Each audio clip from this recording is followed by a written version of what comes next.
people to be willing to look in those flawed places that aren't so obvious and actually aren't easy to look at.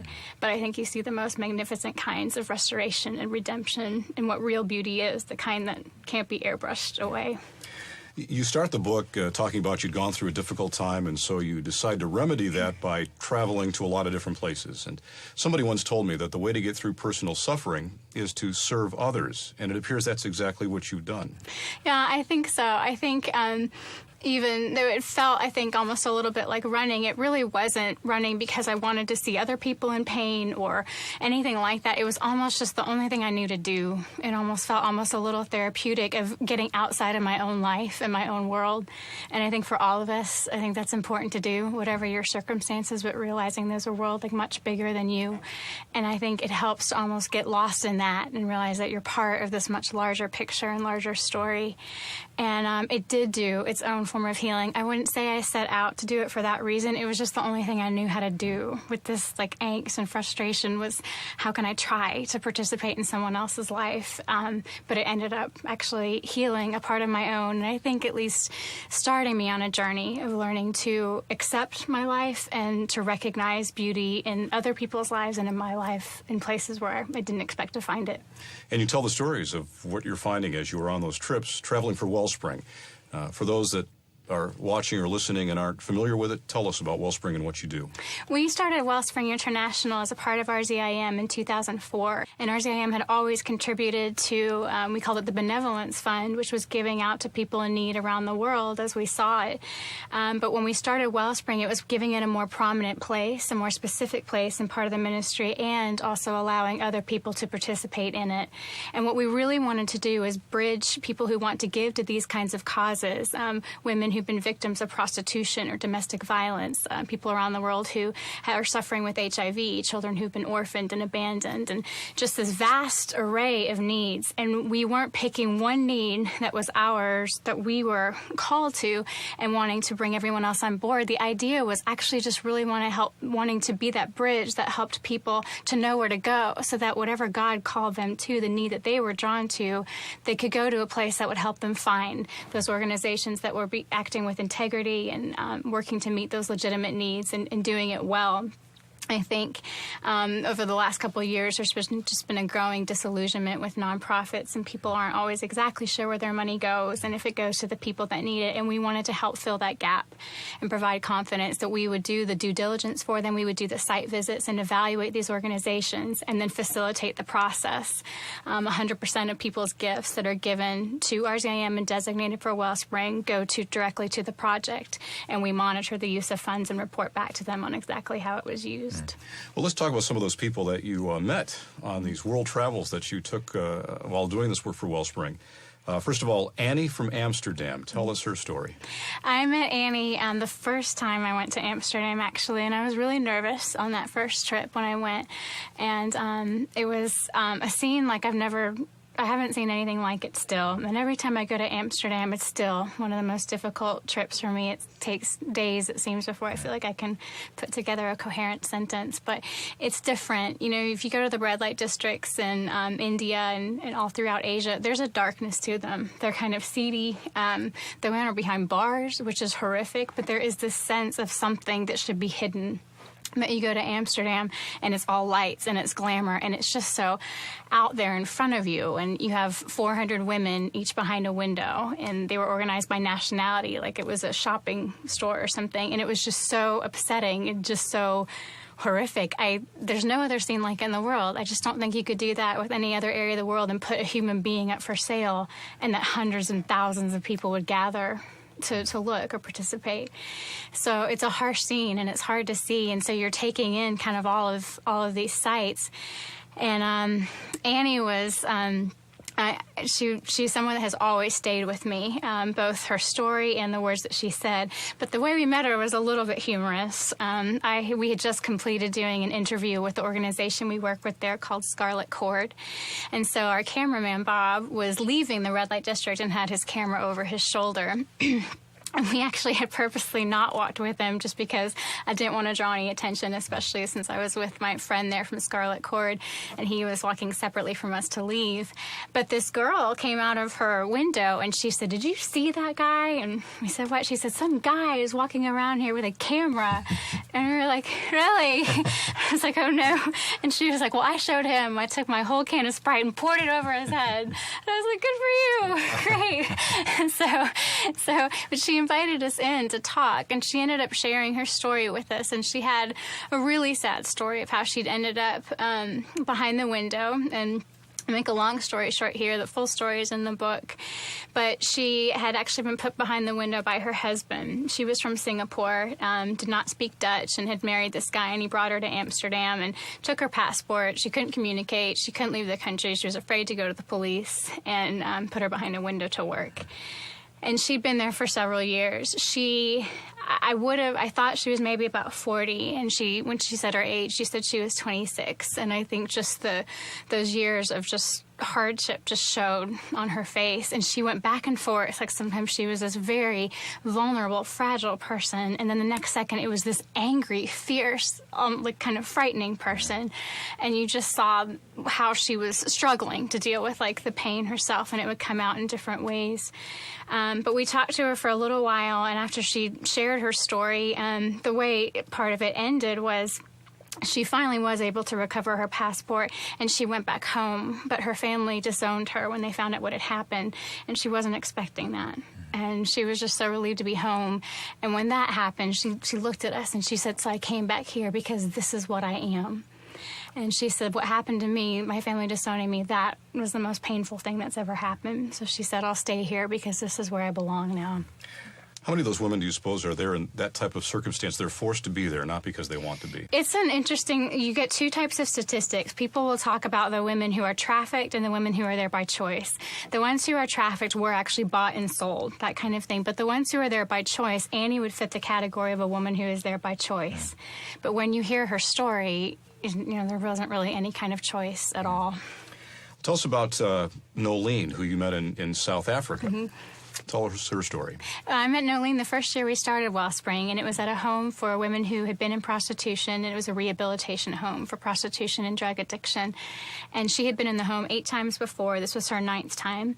She would come in and complete the program, but sometimes what can be difficult for women in these circumstances is they complete a rehabilitation program, and then you graduate, and then you're free to go, but they have nothing to go to. They don't have a job. They don't have an education to fall back on. They don't know how to provide for themselves. And so they end up going back to what they know. And that's what had happened to her. And so when I was there, I asked her if there was anything in the world she could do, what would it be? And instantly she said, "I want to be a chef. I've always wanted to be a chef." And just struck me as, it wasn't like she was like, "I want to go be a model in Hollywood," or, those are hard dreams to make happen. It was just such this reasonable, good dream. And so we came back and tried to see what we could do, and made contact with a culinary school in South Africa, and had an agreement with them that she would have to apply. She had to get herself in. She had to meet all the deadlines. We weren't going to help in that area, but if she did get accepted, we would provide the funds for her to go to culinary school. And she did get accepted, and so we gave the grant, and she ended up graduating at the very top of her class and got a job at a 4-star hotel in Cape Town. Oh, you must love these stories when you hear the aftermath of what's happened. It's good. It's, it's an interesting world. Like, you see such extremes, and I think that's a little bit hard. You're seeing such darkness, and not all stories end that way. Not all stories end like Nolene, and not all of them will. But I think you get those glimpses of the ones that do, and that makes everything worthwhile. And others are a much longer road. I think with these kinds of heartaches and tragedies, there is no easy fix. And you hang in there for all of them. You do what you can. Yeah. You spent a lot of time in India. And I thought it was interesting. You wrote in the book that India is a place that around every corner something will break your heart. Mm-hmm. And I thought it interesting that in a way to cure a broken heart, you would go to a place that would break it even more. Why did you do that? That's actually an interesting question. I think maybe it's because I think when your heart does get broken, there aren't any easy answers anymore. And I think the only way to find restoration and healing is to really immerse yourself in the things that are real, and the things that are meaningful, and the things that are true in life. And in, I think, a very divine form of irony, it seems that there is when you find like the hope and healing. Again, it doesn't work to go to the places that are neatly packaged and everything's perfect. I think it's almost frustrating because like that's not the way it happened for you, or that's not what's real. There's nothing to hang on to in those kinds of things. But when you go into the depths of, I think, struggle and where there's been a fight and you see that someone's had to fight to survive and what comes through the end of that, I think that's something that you are able to hang on to and you feel like that's what life and meaning end up being about. You realize how opposite this sounds to the way most people think. They would think I go through a hard time, I'll go check into a 5-star hotel, and that's not the way to do it, though. No, I think there's some of that in all of us, I think, because it seems like the obvious answer, but I think it only almost increases a restlessness inside all of us. And it's not that those places are bad. I think they have different things to offer. I don't think they have healing to offer.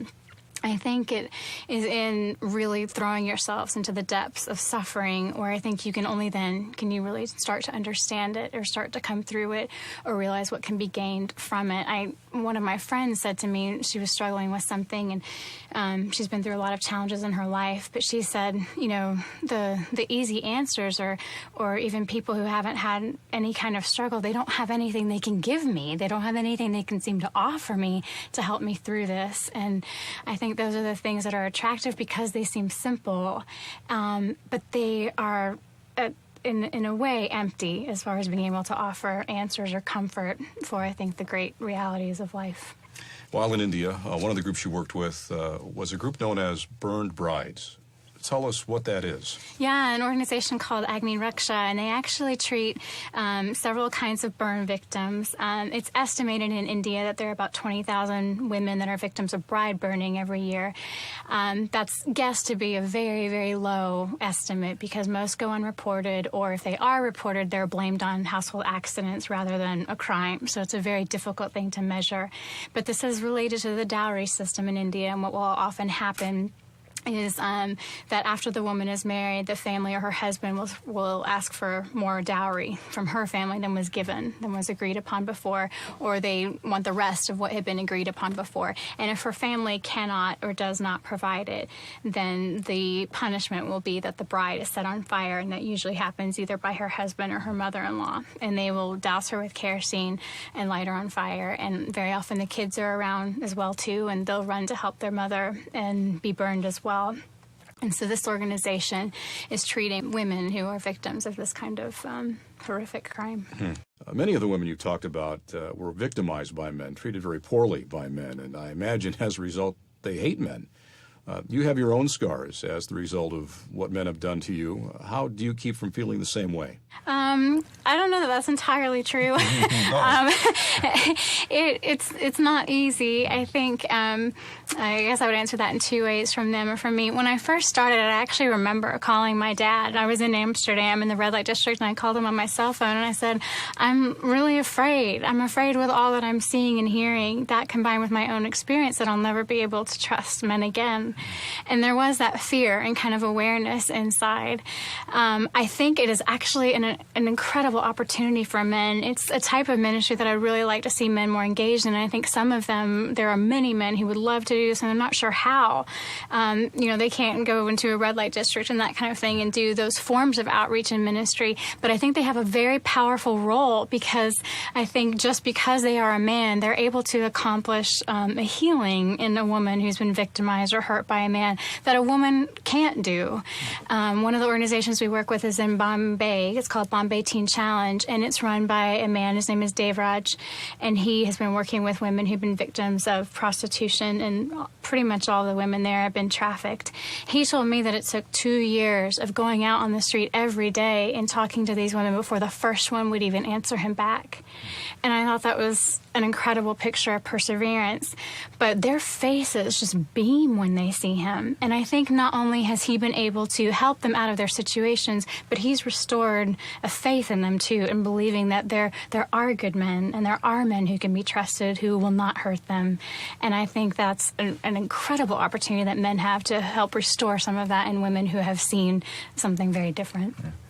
You wrote eloquently about how you've been judged and hurt by others as you've gone through difficult times. How do you keep from judging them for the things they've done to you? That's probably, in all honesty, a very big challenge. And I think it's something that I still continue to work through. It's one of those things that I don't think you reach a day where all of a sudden you've achieved it and then you're good. I have to continue to work at that because it will be something that continues to come up. And each time I do feel that judgment or that hurt, it's deeply painful, and it resurrects old wounds that I've worked really hard to move past. And I think that's the most difficult part. There is a part in me where I feel upset and I feel, I guess, a sense of injustice. But I think more than anything, like, it's not anger that it does. It's just actually just deep hurt because, my life has not gone exactly the way I would have dreamed, the way I would have wanted. And I would honestly still give anything to change some of those details. And I have to work every day at still accepting the things that happened that I wish weren't there. I can recognize where I've come and what they taught me and what they gave me. And that's been significant for me. But it doesn't mean you look back and you're glad they happened. Mm-hmm. And so when people do that, it stirs those places, those deep hurts that it takes so much time and so many steps to begin to move forward and walk away from. And so I do have to work at it, as much as I am asking for grace from them. I have to work in my own way when I don't find it in them to being able to extend it myself in a very different way. But I think it's an ongoing process. All Christians hope that when they go through difficult times, and very difficult times, that the church would be there to help them. How do you think the church has done in the area of divorce with those who have been through that? I don't think the church has done very well at all. And I think that there's a lot of very deeply hurting and wounded people. I can say even from my own experience, it's been somewhat alienating, and it's been hard to find my place in the church again. I think for me, I didn't have a struggle with God personally. Even though there were moments where I didn't understand what was happening or why he would allow certain things to happen, I did always feel confidence that he still was who he said he was. And my relationship with him feels very secure and confident that way. It's been much more difficult with the church, I think, because they use his name, but some of the things they do are not always reflective of the person of Christ or the grace that is so, I think, such a foundation of our faith. And what it has felt like is that we put limits on God's grace, that it's great enough to cover everyone else's flaws and sins, but it felt like, but it wasn't enough to cover mine. and that was really difficult. And I wanted to be a part of the church, but I felt like the church told me I didn't quite fit anymore. And so I think we have some ground to recover that way. It's been interesting to get some responses to the book. There have been several heartbroken responses of people who have been in that situation and they left the church and never went back, or someone who wrote and said her brother has never fully recovered. And she said, I don't even think it was exactly when I look in his eyes and they're so empty right now and broken, it's not even actually what happened in the divorce, but it was the response of the church afterwards that's left him just unsure how to move forward. And so I think just as Christ did for all of us, I think the church is still learning how to handle those issues. They're complicated, and I recognize that. But remembering that you're dealing with a person, I think if we could always keep that at the forefront of our minds, it is a person and it's raw wounds, and be careful how you step on those sometimes and how you reach out to someone. I think the message of grace is far more powerful than the message of wanting to or making someone feel condemned to a label that they'll never be able to erase. Toward the end of the book, you write, and let me read from it, you said it's the responsibility of each woman to find her particular calling, finding her place in God's plan. Do you think you found your place in God's plan? My place in God's plan? I think I learned that I had a particular place in God's plan. And I think that was significant for me. I think especially in Christian circles, we talk a lot about the adventure of life and going on an adventure and going on someone else's adventure and being a part of theirs and that kind of thing. And I think that there are definite value to looking at your place in life that way. But I think in the midst of when we talk about that, whether it's in partnership with someone else or on your own, I would think what we don't want to lose is that every person has a singular calling.